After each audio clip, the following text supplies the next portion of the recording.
this is chapter 4. This is colonial society. So last chapter we talked about really the establishment of the 13 original British colonies. Now we're going to talk about a little bit more of what life was like within those colonies, and this is going to take us all the way up to the Revolution. So chapter 5 will focus specifically on the causes of the Revolution. All right, so by the 18th century, so that means the 1700s, American cultures begin to move in competing directions.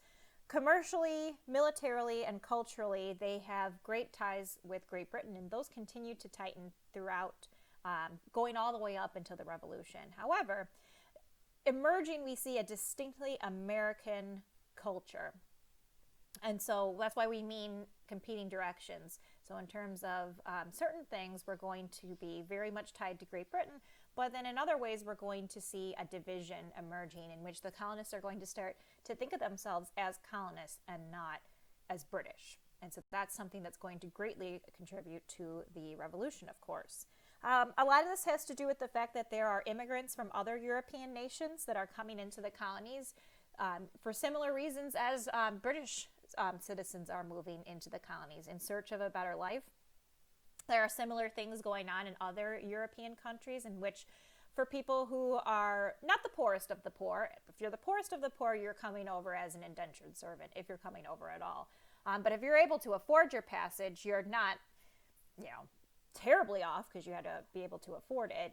But you're probably not well off either. You might be, in which case you're probably going to be a wealthy landowner. But if you're not, you're still, your opportunities are limited in your home country, and you're looking to make something new for yourself. In the same way that immigrants coming into the United States today feel the same. Anyway, their distinct culture is going to combine with the existing British culture as well as Native American and African culture to create a considerable amount of diversity in the colonies. The English colonies are shaped by English practices. Of course, they're British colonies, but emerging cultural patterns are going to transform them into something entirely different. So, consumption and trade in the British Atlantic. Transatlantic trade really enriches the British, and it creates a high standard of living for some colonists. Not all, but some are able to establish this very high standard of living that doesn't exist for people of the middle class in other areas. And we continue to have the world's highest standard of living to this day. Again, we have this reinforcement of the commonality with British culture. And trade relations are going to become strained in the 1760s by politics and war. And this is going to cause the colonists to question those ties. So again, they're British. They're primarily engaged in trade with Great Britain. Technically, remember, they're only supposed to trade with Great Britain. They're colonies. Their purpose is to enrich the mother country. And so that means that they are technically only supposed to trade through other nations through Great Britain. Great Britain is their middleman, so they have to send all of the goods that they are harvesting or mining on British ships to Great Britain only. We'll see that that's not always the case, but that's technically what they're supposed to be doing. So they're very much tied with the mother country in some ways, but in other ways we see this divergence. So fueling a lot of this, throughout the 17th and 18th century, we have what's called a consumer revolution. And in this case, improvements in manufacturing, transportation, and the availability of credit allow colonists to buy a lot of consumer goods that they otherwise may not be able to buy. And in terms of manufacturing, we're starting to get into the early stages of the Industrial Revolution, which starts coincidentally in Great Britain. And so Great Britain is starting to have industry and starting to have factories, manufacturing, and the colonists are tied up in that as well because, of course, they are British colonies. And fueling this are the raw materials of the colonies. So there might be these emerging factories in Great Britain, but the raw materials are coming from the colonies. And on the flip side, the Americans are engaging in new forms of trade and financing to buy these manufactured British goods. And they're going to pay in very different ways than we would today. There's little hard cash, like actual physical money. they really heavily relied on the barter system in the colonies. And they had what's called commodity money. And what that was varied from colony to colony depending on what the speciality of that colony was. So, for example, Virginia specialized in the harvesting of tobacco. And so they literally had a special exchange rate for tobacco, and it was standardized as a form of money. X amount of tobacco in terms of weight equaled this amount of money. And so this allowed people to literally pay in tobacco. So again, the limited availability of actual hard money forced them to seek other ways in which to engage in trade. However, commodities were pretty cumbersome. I mean, you're not going to be dragging around like your entire tobacco crop behind you paying for things. So a system of notes allowed individuals to deposit tobacco in a warehouse and receive a note bearing its value. Okay, you've deposited X amount of tobacco for the year. Here's a note determining how much you get for said tobacco. And that's pretty much how they were able to pay for things. Well, that causes problems because the currency that's issued in Virginia might be entirely worthless elsewhere, say in Pennsylvania. So that's pretty limiting there. The Board of Trade also restricted the paper money and the Currency Acts of 1751 and 1763. And as a result, colonists had to also use a lot of metal coins. But the barter and the extension of credit that existed in the colonies is still very important. But because of this, trade between the colonies was pretty hampered by a lack of standardized money, something that's going to be important to remember later on when we talk about our creation of a new nation. However, the consistent availability of credit allowed families of pretty modest means to buy consumer items that was typically reserved for the wealthy and the aristocracy back home in Great Britain.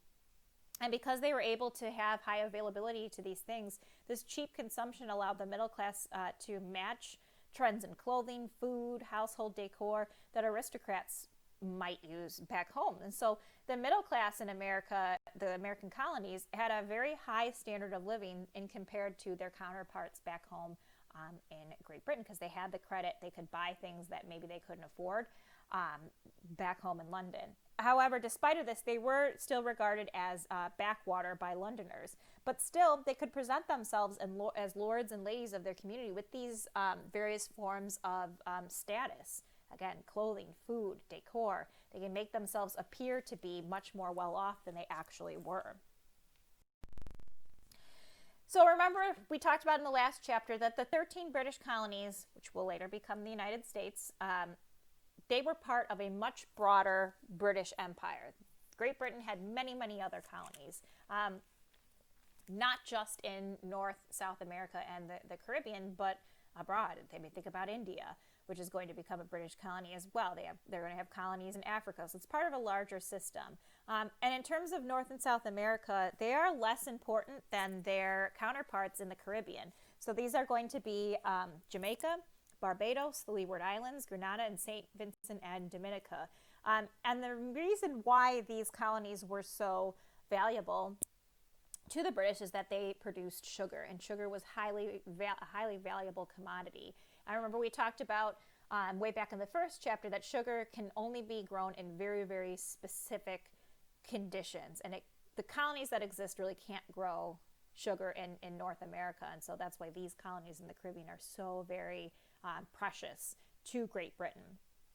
Nonetheless, the North American colonies do trade with them. They are part of the system. They sell surplus food and raw materials to the island colonies because these island colonies pretty much exclusively grew sugar and nothing else because it was that profitable. And so obviously they need to eat.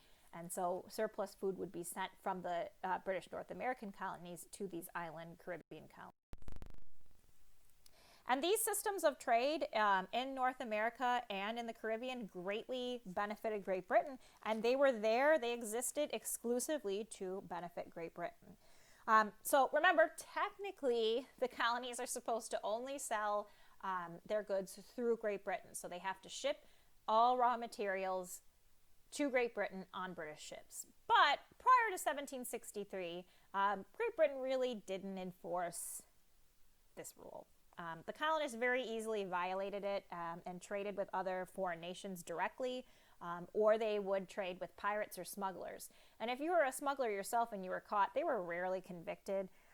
They pretty easily got off. So, for example, there were 700,000 British pounds. British pound being what we would call the dollars, their system of money.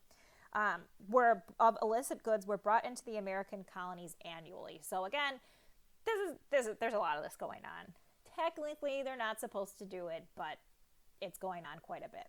Now that's going to change, and we're going to talk about why that changes. We're going to get a little bit to that at the end of this chapter.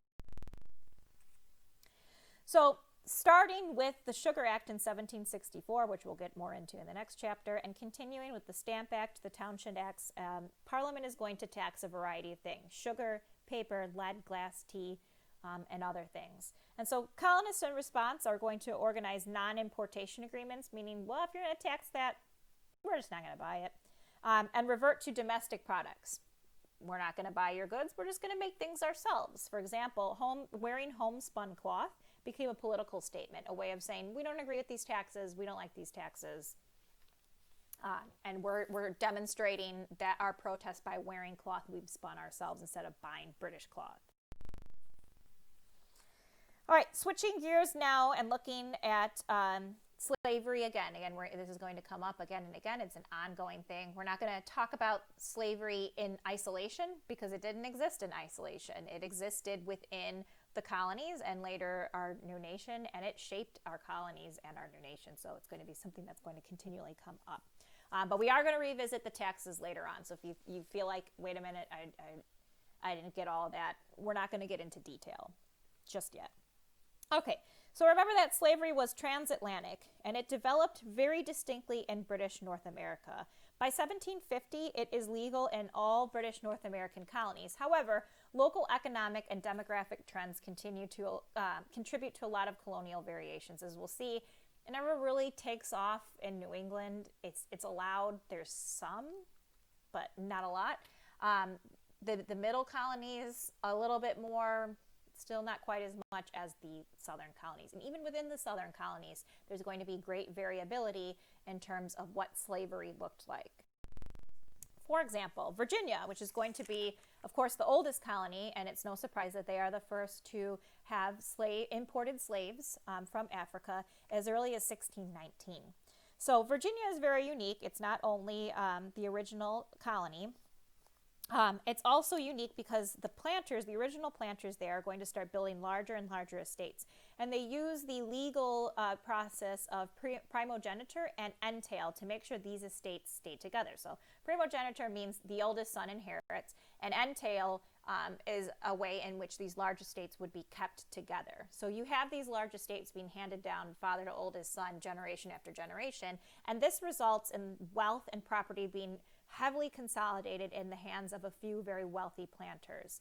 And by 1705, they are going to develop a slave code, spelling out what slavery legally was going to look like in the colony of Virginia with various restrictions. So again, what started as kind of a loose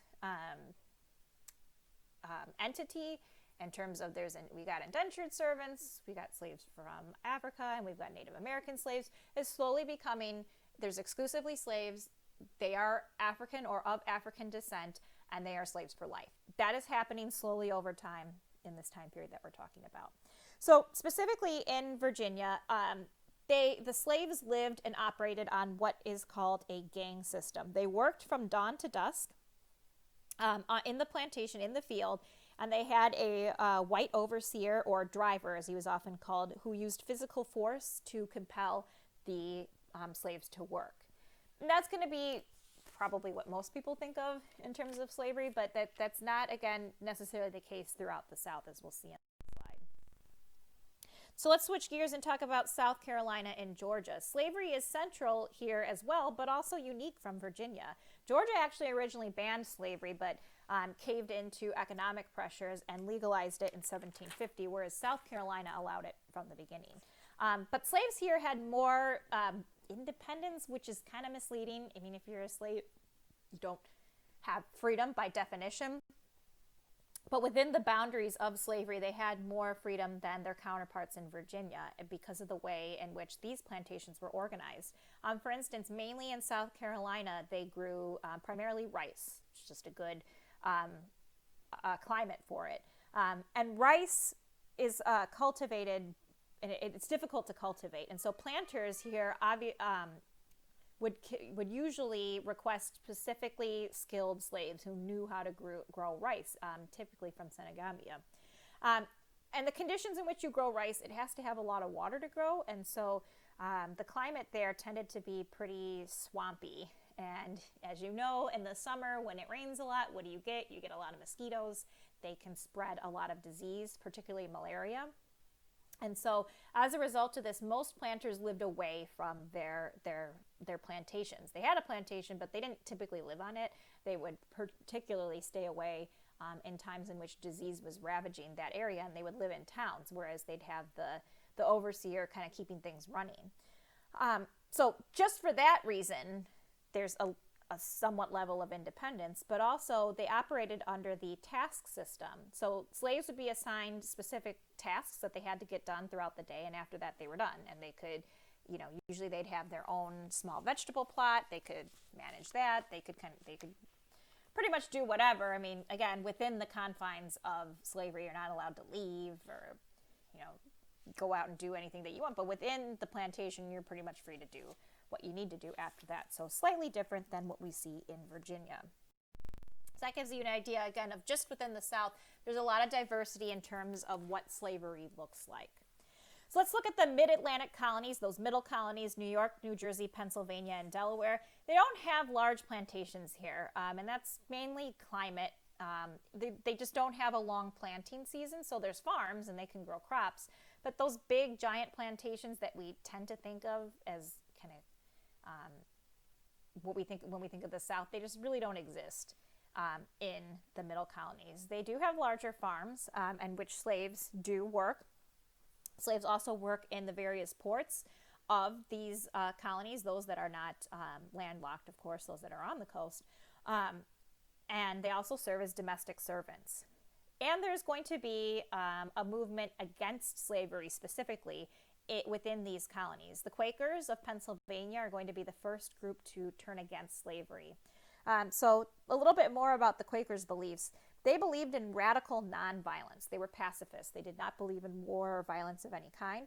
And they believed in the fundamental equality of all human souls. And they had been grappling with this reality of slavery for a while now. Finally, they start to take steps to speak out against it. So in 1758, they declared that any Quaker involved in the slave trade would be disowned and banished from their community. And they are the first ones to really start to take steps against slavery.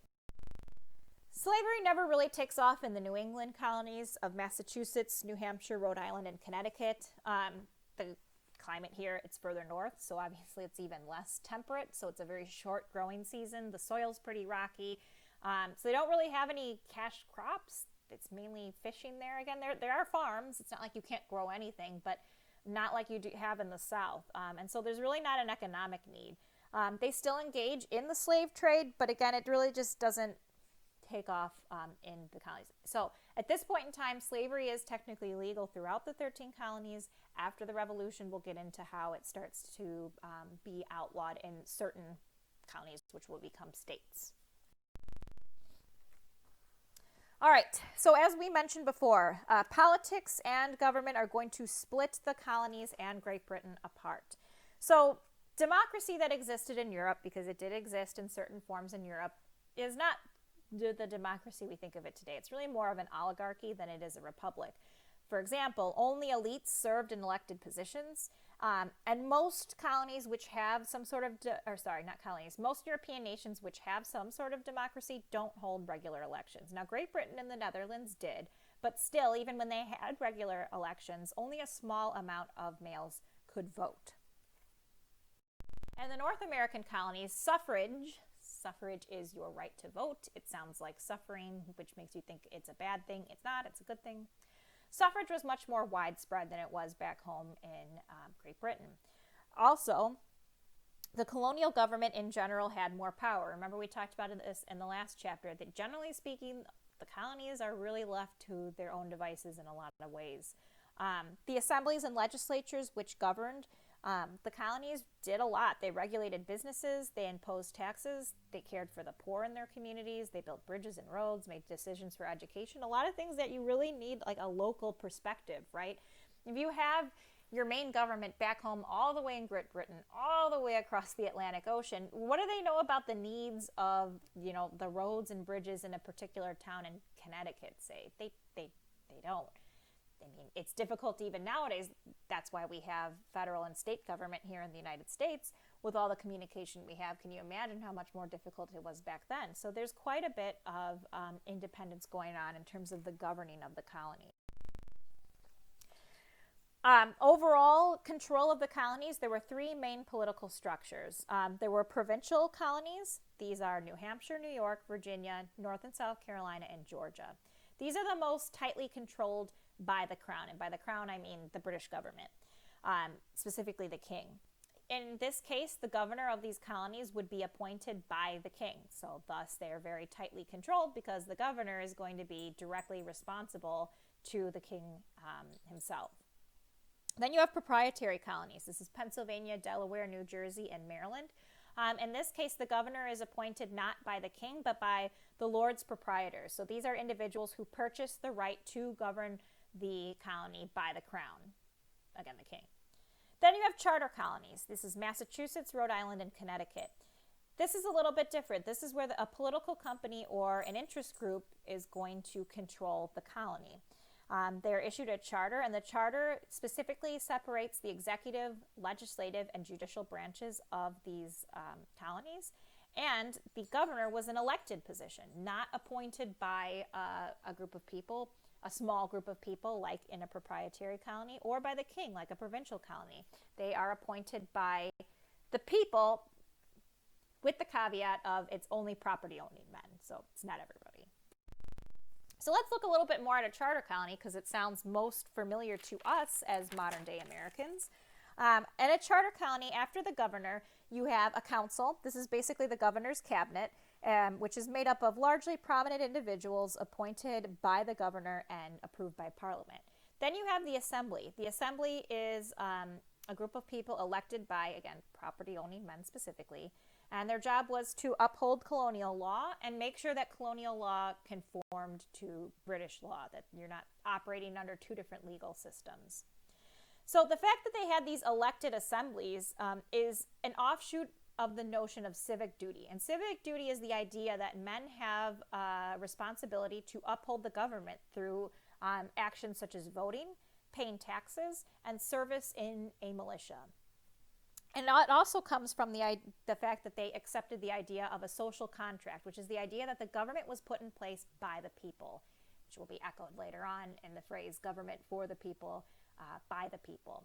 And this is an idea put forth by political philosophers such as Thomas Hobbes and John Locke, and it was very much accepted by the colonists. So they have a lot of the bits and pieces that we think of as our rights as Americans already as colonists. But it's when those rights are going to be taken away, and the fact that they have no say in it, and they have no representation back home in the British Parliament, that's going to push us towards rebellion. So do women, African Americans, and Native Americans, are they included in the concept of equality under the law? It's unclear, especially for women. Women's place in society is changing a little bit at this point in the colonies.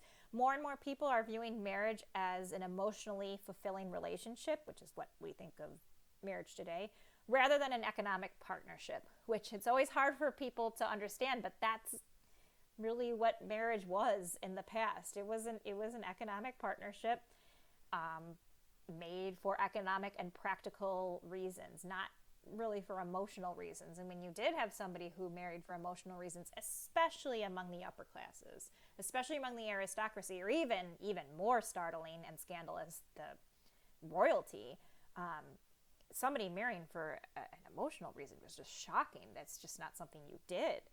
So that's starting to change in the colonies especially. But still, women lost political and economic rights to their husband once they married, and so their rights were pretty significantly curtailed there. Also in the colonies, print culture is going to be very important. So printed things. This is a wide range of factors contributing to how books and other printed objects are made. That's what we mean by print culture. And so there's a lot of newspapers, there are a lot of pamphlets that are printed and distributed amongst the colonies. They still have to deal with threats of censorship. This is something that, well, I wouldn't say it doesn't go on nowadays. We like to make sure in America that we have this, that you're not going to be censored for printing or distributing something that expresses your political opinion. And that's not something that they had in the colonies. If you printed something critical of Parliament, then you can guess that you were going to be censored by the government. Originally, Massachusetts is the center of printing culture. They're just the cradle of the revolution, as we'll talk about next week. But eventually, Philadelphia is actually going to take over because of the endeavors of Benjamin Franklin in the 1770s. So let's talk about another movement that's going on in the colonies at this time, which is very important, and that's the Great Awakening. The Great Awakening is a wave of religious revivals that began in New England in the mid-1730s, but had spread throughout all the colonies by the 1740s. So it's not like an organized thing. It's more of something that's happening and culturally amongst the people. It's not like people got together and were like, let's start this religious movement and let's call it the Great Awakening. It's something that happened organically and sporadically. And looking back in time, we've looked at this trend that was going on throughout society, and we've said, oh, let's study this, and to make it easier to study, let's give it a name. Let's call it the Great Awakening. So what's going on to cause this religious revival? Well, the colonies are prospering. People are making money. People are coming here to improve their lives economically, and they are. And the more people prospered, the more people became concerned with money. And a lot of ministers began to worry that there was a pretty marked decline in religion. And so we see a change, a very marked shift in how sermons were delivered by ministers. So it starts in New England. And in New England, we have what's known now, we've called these Old Light Puritan ministers. So the old way in which these Puritan ministers would deliver their sermons is that they would be these very long intellectual sermons that talked about very elaborate theological doctrines that probably most people didn't really understand. It probably went over most people's head because most people are not, theological experts. And so you'd be sitting there and you'd be listening and thinking, it's not that they weren't good, but again, it's probably going over most people's heads. Now, the Great Awakening is characterized by a shift. You have, quote unquote, new light ministers who are delivering different kinds of sermons. They're very emotional.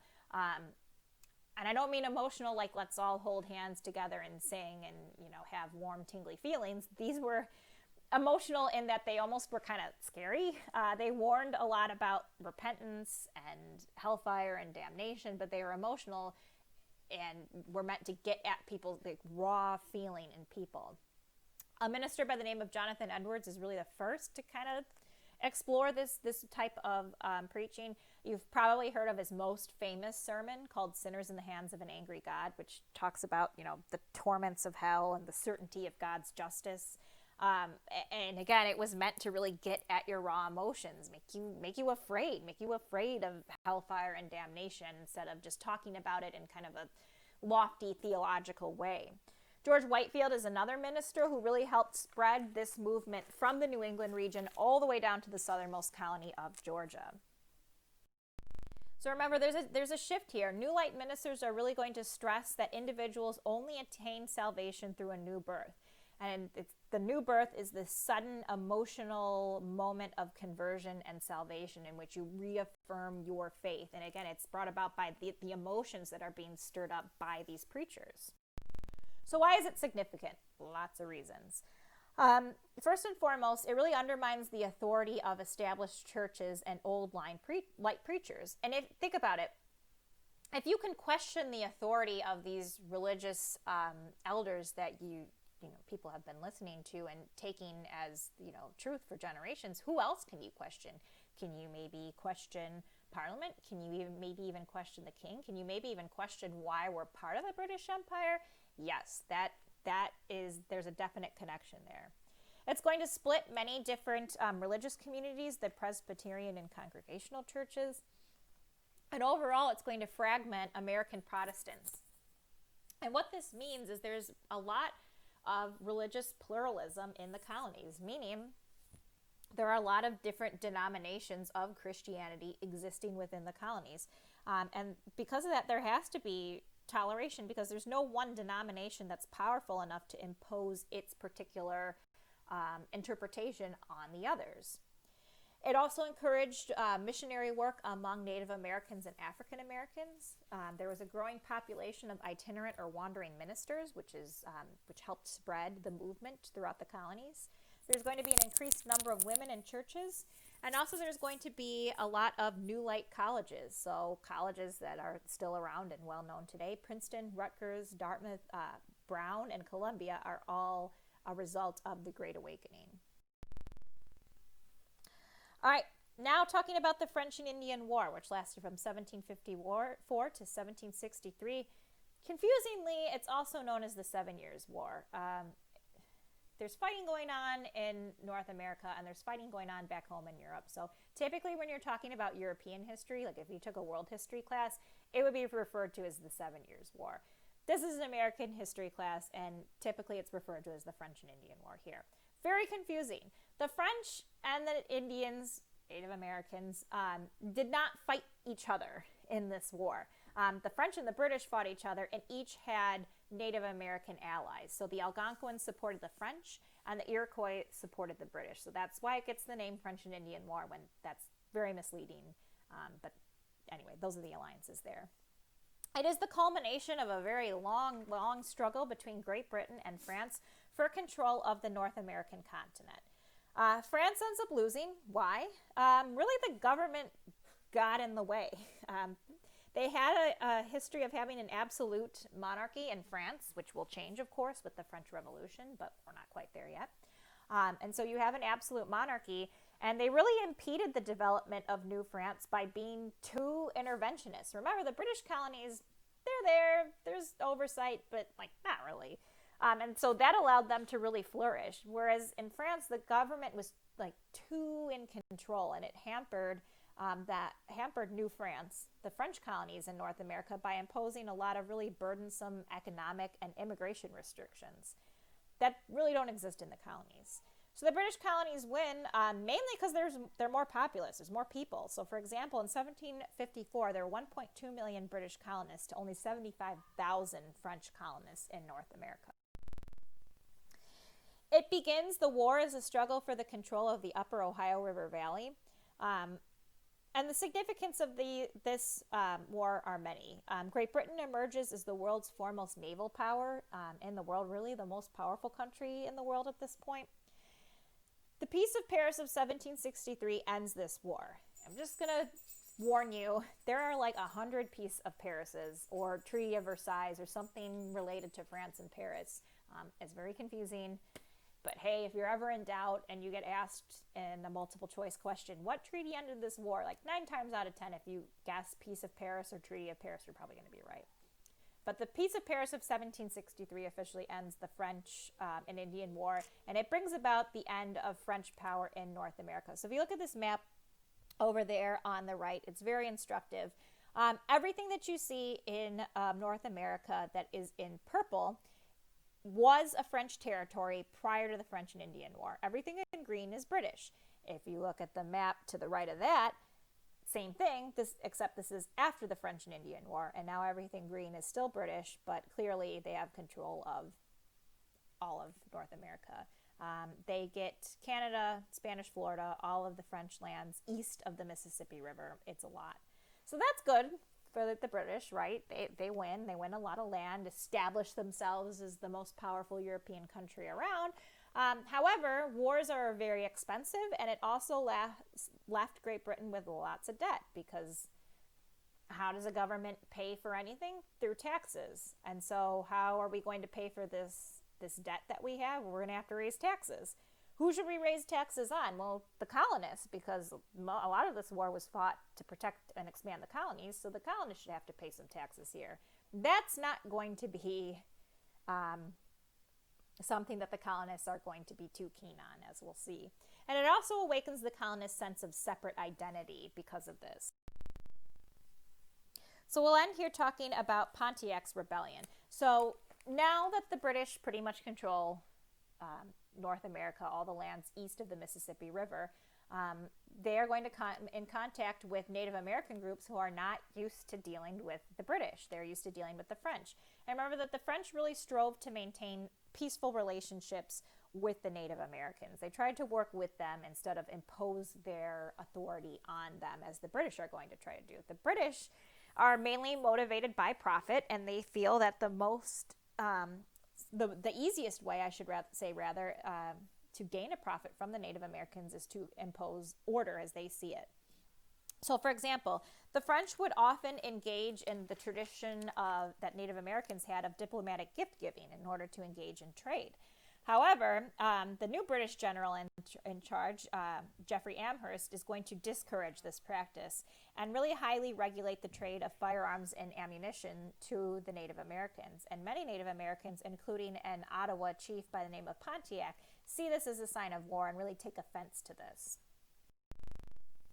So Pontiac and other Native American groups are going to fight the British. This is going to last until 1766. They are going to attack many British forts and settlements that are to the west of the Appalachian Mountains, but east of the Mississippi River, so like where modern day Illinois would be, but of course we're not a state yet.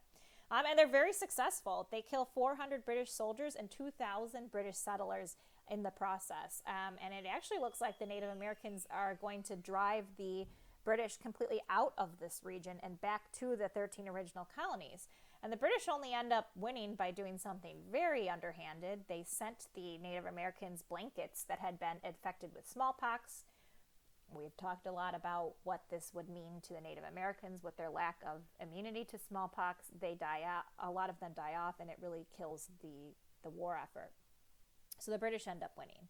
But the significance of this is that it made the British recognize that peace in the West, again, in this case being west of the Appalachian Mountains, and if you don't know where those are, if you look at the map that I again posted over there on the right, the far right, the proclamation line of 1763 basically follows the Appalachian Mountains, so that's where they are. So they recognize that their lands west of this are going to really require a lot of royal protection of Native American lands, and they're going to have to regulate colonial settlement and trade in this region. So the proclamation line of 1763, which I just mentioned, you can see over there to the right, the far right map is going to have it over there outlined in black. That black line is the proclamation line. It's going to be the boundary between the colonists and Native American land. And essentially it's going to say, look, colonists, you can't go west of this line because the Native Americans there aren't going to like it. We want to try to maintain peaceful relationships with them, so you can't go west. Well, that's going to spark discontent amongst the colonists who say, well, wait.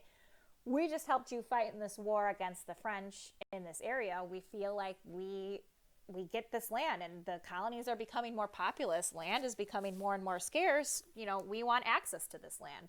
And that's going to be something else that's going to push us towards the revolution.